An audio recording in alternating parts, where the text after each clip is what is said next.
영국 해협을 왕복한 최초의 여성 플로렌스 체드윅이 있습니다. 그녀는 1952년 7월 4일에 캘리포니아 해안에서 약 35km 떨어진 이 카타리안 섬까지 수영에 도전하게 됩니다. 체력은 물론이고 뼛속까지 스며드는 추위와 고독, 그리고 무엇보다도 그녀에게 마주하는 것은 도착 지점이 아닌 안개였습니다. 그녀는 인간의 한계를 뛰어넘고 싶었지만 15시간이라는 긴 수영 과정 가운데 목표 1km 지점을 남겨두고 포기하고 맙니다. 그녀가 포기했던 가장 결정적인 원인은 목표 지점이 보이지 않는 안개 때문이었던 것입니다. 목표 지점이 보이지 않자 그녀의 마음속에 두려움이 찾아오기 시작했습니다. 언제 끝날지, 어떤 방향으로 가야 할지 모르니 자연스럽게 남아있는 힘마저도 상실하게 되었다는 것입니다. 그로부터 2달 후 다시 이 체드윅이라는 연인은 다시 도전하게 됩니다. 그날도 여전히 안개가 자욱했습니다. 하지만 체드윅은 오히려 성공하게 됩니다. 어떻게 그녀가 안개를 뚫고 목표 지점까지 도착할 수 있었을까요? 그녀는 그동안 마음으로 목표 지점을 보는 훈련을 감당했기 때문입니다. 그래서 보이지 않는 바다를 넘어서 캘리포니아 해변을 향해서 그녀는 힘차게 자신의 팔과 다리를 저을 수 있다고 합니다. 그러면서 그녀는 이런 말을 합니다. 나는 목표 지점을 마음으로 보고 있었습니다. 문제는 환경이 아니라 우리가 지금 무엇을 바라는 목적 의식임을 그녀의 고백을 통해서 보게 됩니다. 우리 믿음길에도, 믿음 생활에도 이 체드윅처럼 믿음의 한계가 찾아올 때가 있는 것 같습니다. 의심의 안개가 가득 우리의 삶에 몰려옵니다. 자녀도 안 풀리고, 건강도 안 좋고, 기도에도 응답도 없고, 교회 가도 별로 기쁘지도 않은 것 같은 의심의 안개가 가득히 우리 믿음 생활에 몰려오면은 참 믿음이 몸부림치면 좋은데 도중 하차를 결심할 때도 있다는 것입니다. 근데 우리뿐만입니까? 성경의 모든 주님을 따랐던 제자들도 그런 어려운 상황을 다 만나고 겪게 됩니다. 오늘 그 제자 2명 만나게 됩니다. 그들은 예수 십자가를 죽으신 그 사건을 듣고 보았지만 부활의 주님은 만나지 못했습니다.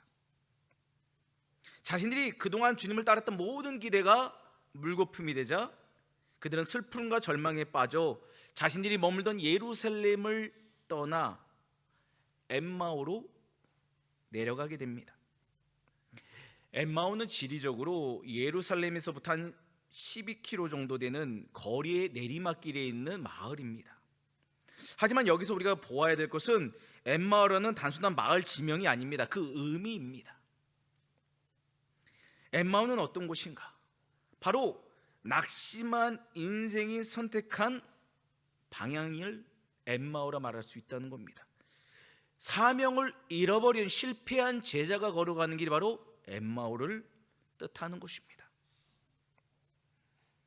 엠마오로 내려가는 제자들의 걸음은 소망을 잃어버린, 모든 것을 잃어버린 폐잔병이었습니다.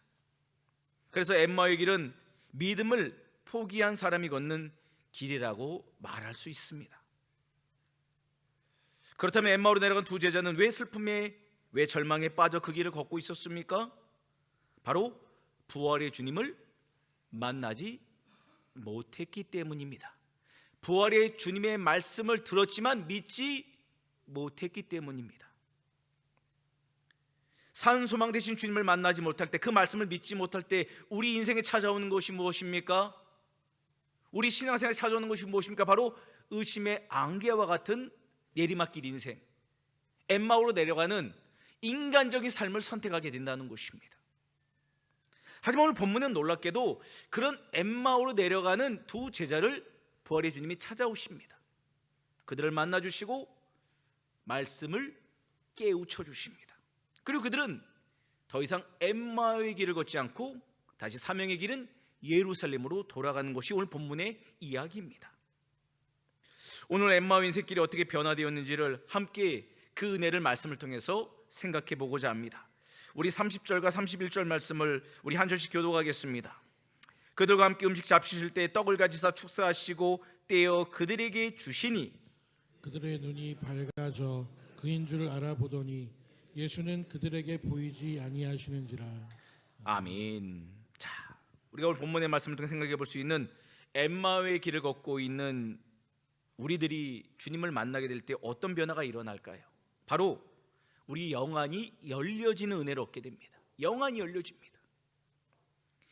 예수님의 엠마오로 가던 두 제자와 동행했습니다. 하지만 그들은 영적인 눈이 가려져서 예수님인지를 알아보지 못했습니다. 그래서 15절 말씀해 보니 그들이 서로 이야기하며 문의할 때 예수께서 가까이 이르러 그들과 동행하시나 그들의 눈이 가리워져서 그인 줄 알아보지 못하고는 이렇게 기록하고 있습니다. 주님이 함께 계시지만 지금 알아보지 못합니다. 이것을 통해서 우리가 엠마오의 길을 걸어가는 사람의 첫 번째 특징을 보게 됩니다. 그게 뭡니까? 바로 영안이 가려졌다는 겁니다. 제자들은 예수님의 죽으심을 보았습니다. 하지만 부활하신 주님은 보지 못했습니다. 다른 말로 현실의 문제는 보지만 믿음의 영안은 볼 수 없었다는 것입니다. 현실의 문제가 강해지면 강해서 우리 믿음이 빛을 발하면 좋겠지만 참 이게 어렵습니다. 믿음의 시선이 자꾸 잠들어 버리게 됩니다.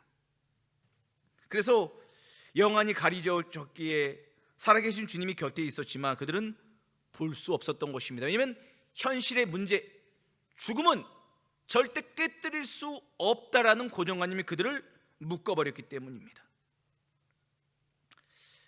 그런 그들이 무엇합니까? 14절에 보니 이 모든 된 일을 서로 이야기하더라 이렇게 말합니다. 엠마오의 길을 걷고 있는 제자들의 두 번째 특징이 뭐냐? 귀도 어두워집니다. 제자들은 부활의 소식을 들었지만 믿지 않았습니다. 그래서 그들은 들었지만 받아들이지 않으니 무엇을 말합니까? 자신들의 보았던 현실 이야기만을 쏟아냅니다. 틀린 이야기 아닙니다. 분명히 맞는 이야기입니다. 하지만 그것이 한계입니다. 이게 바로 영적인 귀가 닫혀진 제자들의 모습이었습니다. 우리는 지금 주님의 말씀을 들으면서 어떻게 듣고 있습니까? 육적으로 듣고 있습니까? 영적으로 듣고 있습니까? 그런 엠마오의 길을 걷고 있던 제자들에게 부활의 주님이 찾아오셔서 그들이 말하는 성경 이야기를 쭉 풀어주십니다. 그러니까 현실의 한계를 넘어서 그 말씀에 담겨있는 놀라운 예언의 성취임을 십자가 사건임을 이야기하셨습니다. 그리고 그들과 함께 거하시면서 음식을 잡수실 때 떡을 들어 축사하시고 그들에게 떼어주셨습니다. 그리고 그들이 그 순간에 눈이 열려져 자신들과 함께 계셨던 분이 예수님을 알게 됐다는 것입니다. 여기서 눈이 밝아졌다는 말은 눈이 열렸다는 수동태입니다. 그러니까 내가 열리고 싶다고 해서 눈이 열려지는 것, 영안이 열려지는 것, 말씀이 들려지는 게 아니라 주님이 우리의 눈을 열어주시고 우리의 길을 열어주셔야 주님이 보이고 주님의 말씀이 들려져 믿어짐을, 이 눈이 밝아졌음을 이야기하고 있다는 것이에요. 이 시간 주님이 우리를 찾아오사 우리의 눈을 열어주시고 우리의 귀를 열어주시기를 주님의 이름으로 축복합니다. 이게 가장 중요하죠. 이거면 되는 겁니다. 그래서 두 제자는 비로소 슬픔과 절망을 극복하고 부활에 대한 믿음의 눈이 열렸던 것입니다. 어떻게 그들이 눈이 열려졌다고요? 주님이 열어주셨기 때문입니다. 들려주셨기 때문입니다. 사회심리학자 브로와 밀러는 고정관념에 관하여 이런 이야기를 합니다. 고정관념 깨뜨리려면 어떻게 되는가? 두 집단 간의 접촉의 기회가 늘어나면 고정관념으로 인해 떠오르는 그림이 떨쳐지게 되고 대상의 실제 그 자체를 보게 되어 이해함을 통해서 극복할 수 있다라고 고정관념을 깨뜨리는 방법을 이야기했습니다. 이게 다른 말로 하면은 부활의 주님을 만나면 만날수록, 그분의 말씀을 들으면 들을수록, 그 접촉의 기회가 많으면 많을수록 영안이 열려지고 귀가 열려지고 우리 안에 부활의 믿음이 점점점 커져감을 이야기한다는 것입니다. 그래서 스데반 집사님도 죽음의 문턱에 이르렀지만 그때에도 역시 영안이 열려져서 하나님 우편에 계신 예수 그리스도를 보았고 그는 기뻐했습니다. 영안이 열리니까 돌에 맞아 죽는 상황에서도 두려움이 두렵지 않았어요. 오히려 천사처럼 해같이 빛이 났습니다. 마음의 평안이 넘쳐나니 돌을 맞아 죽는 그 순간에도 자신을 향해 돌을 던지는 원수와 같은 그들을 주님의 마음으로 용서했습니다. 왜요? 스데반 집사님 분명히 보았기 때문입니다. 영안이 열려서 부활의 주님을 보았기에 그의 죽음은 더 이상 헛되지 않았던 것입니다. 이 시간 우리도 주님의 말씀을 들을 때 부활의 주님을 만나기를 바랍니다. 영안이 열려지기를 주님의 이름으로 축복합니다. 두 번째 볼 말씀은 32절 말씀입니다. 우리 이 말씀 함께 보겠습니다. 시작. 그들이 서로 말하되 길에서 우리에게 말씀하시고 우리에게 성경을 풀어주실 때 우리 속에서 마음이 뜨겁지 아니하더냐. 아멘. 자, 엠마오 길을 걷고 있던 우리들이 주님을 만나게 되면 어떤 변화가 일어날까요? 바로 말씀을 들을 때 마음이 뜨거워집니다. 말씀을 들을 때 두 제자는 엠마오로 가는 길목에서 주님께로부터 책망을 듣게 됩니다. 25절 말씀에 보면 이르시되 미련하고 선자들이 말한 모든 것을 마음이 더디 믿는 자들이요, 이런 책망을 듣게 됩니다. 더디 믿는다는 것은 하나님의 말씀을 들려줘도 마음 문이 열리지 않기 때문에 믿는데 시간이 너무 오래 걸린다는 뜻입니다. 믿긴 믿는데 너무 오래 걸려요. 하지만 예수님이 말씀을 풀어주실 때 제자들의 마음이 뜨거워졌다라고 그들은 고백했습니다. 이는 굳은 마음의 생각이 변화되었음을 이야기하는 겁니다. 그래서 마음이 뜨거워졌다는 건 더디 믿어지는 상태에서 벗어나 이제 믿음에 이르는 신앙이 빨라졌음을 나타내는 것입니다. 그렇습니다. 주님의 말씀이 우리 마음에 들어올 때 나타난 현상이 무엇입니까? 닫혀있던 우리 영안이 열려지고 묶여있던 우리 믿음이 열려지게 됩니다. 그리고 우리 마음에 뜨거움이 일어나는 것이에요. 생명이 일어나는 것입니다. 히브리서 4장 11절 말씀을 세 번역으로 보면 하나님의 말씀은 살아있고 힘이 있어서 어떤 양날 칼보다도 더 날카롭습니다.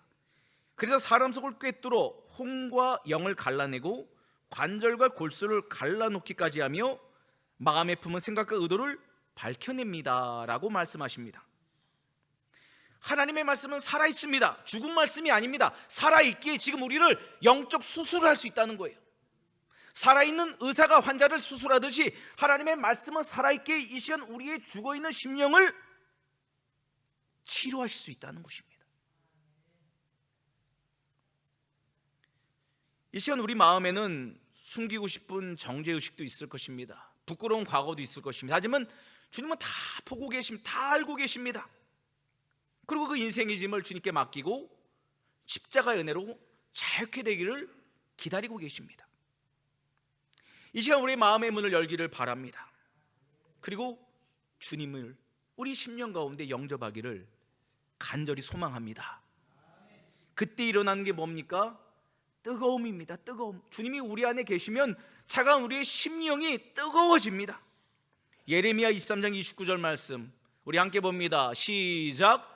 여호와의 말씀이니라 내 말이 불같지 아니하냐 바위를 쳐서 부스러뜨리는 방망이 같지 아니하냐. 아멘. 하나님의 말씀은 모든 것을 소멸하는 불같은 능력이 있습니다. 하나님의 말씀은 바위를 쳐서 부스러뜨리는 방망이처럼 놀라운 힘이 있다는 것입니다. 그러니까 우리가 그분의 말씀 앞에 서면요, 더 이상 견딜 수가 없도록 우리를 그 말씀이 강타하십니다. 여러 번 아닙니다. 주님의 말씀이 한 번, 한 단어로 우리 심령을 만져주시면은, 터치하시면은 그때 기적은 일어나는 것입니다.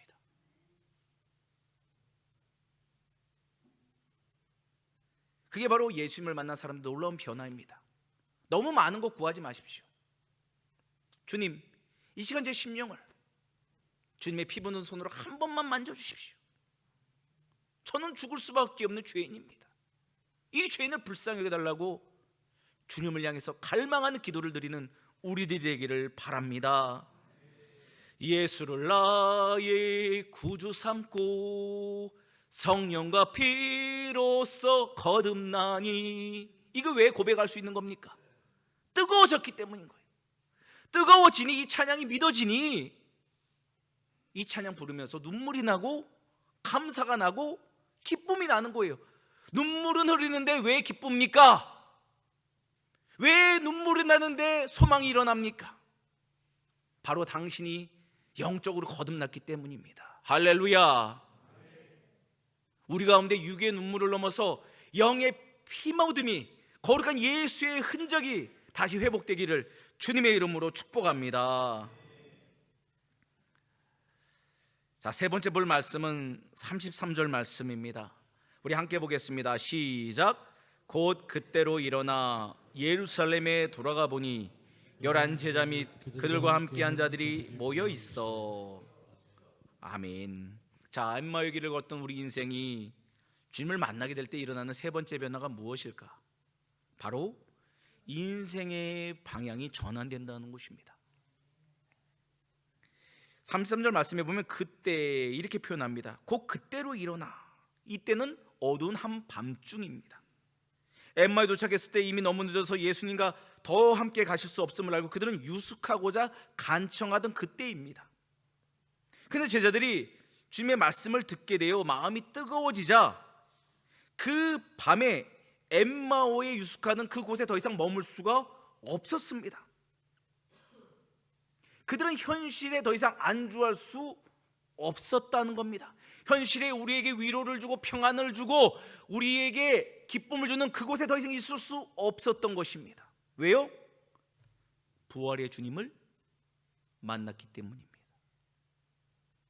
부활의 주님을 만났더니 그들은 그 밤의 시간도 아까웠습니다. 그리고 그 자리를 박차고 일어나 떠나왔던 바로 그곳 예루살렘으로 돌아갑니다.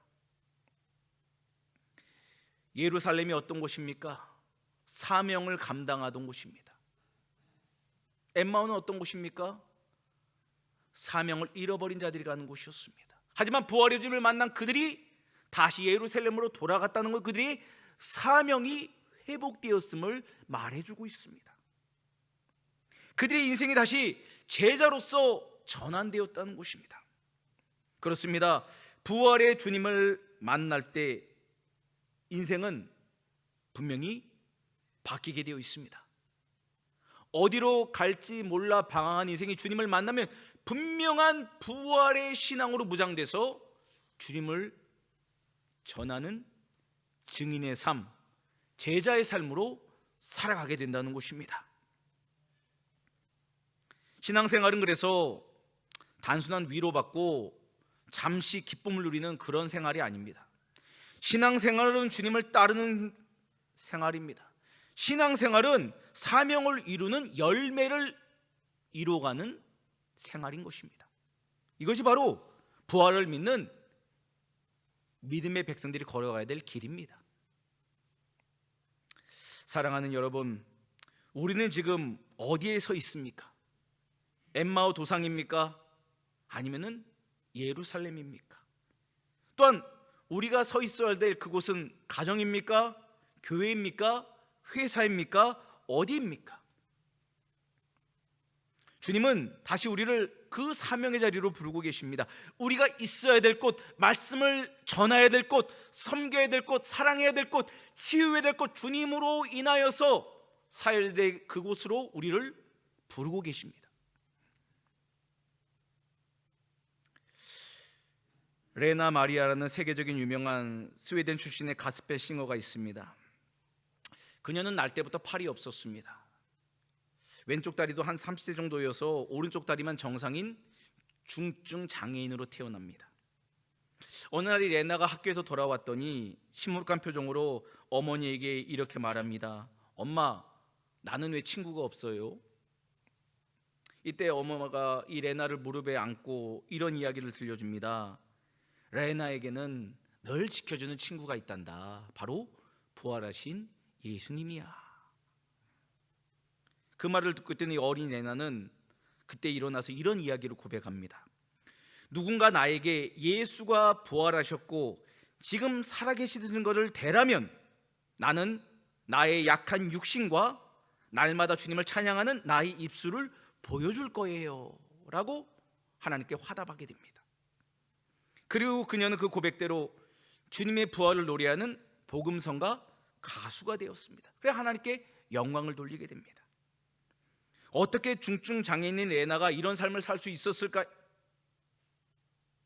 그녀의 마음에 부활의 주님이 찾아오셨기 때문입니다. 그녀의 연약한 육신은 전혀 변한 게 없지만 그녀의 마음이 천국이 임했습니다. 사명이 임했습니다. 사랑이 임했습니다. 부활의 소망이 임했습니다. 그래서 그녀는 그 주님으로 인하여 충분했던 것입니다. 지금 우리를 계속 사명의 자리로 못 가게 하는 현실의 문제가 무엇입니까? 그것이 정말 커 보이십니까? 어렵습니까? 그 다음 잘 됐습니다. 정말 당신에겐 부활의 주님이 필요합니다. 오늘 이 시간 그 부활의 주님을 만나기를 주님의 이름으로 축복합니다. 그럼 우리 인생은 오늘 이 시점부터 변화되는 겁니다. 삶이 변화돼서 아니라 우리 마음의 천국이 임하고 부활의 주님이 믿어지니 두려움이 떠나가기 때문입니다. 지금 이 시간 우리 다 주님의 말씀을 듣고 있습니다. 우리 모두 한 사람도 빠짐없이 주님의 말씀을 들을 때 부활의 주님을 만나 우리 눈이 열려지고 우리 심령이 뜨거워지기를 간절히 소망합니다. 그래서 주님, 제가 있어야 할 바로 그 자리에 제가 오늘 돌아가겠습니다. 결단하길 바랍니다. 가정으로 돌아가겠습니다. 직장으로 돌아가겠습니다. 교회를 지키겠습니다. 주님 다시 만나는 그날까지 사명의 십자가 가지고 주님 따르겠습니다를 결단하는 우리들이 되기를 바랍니다.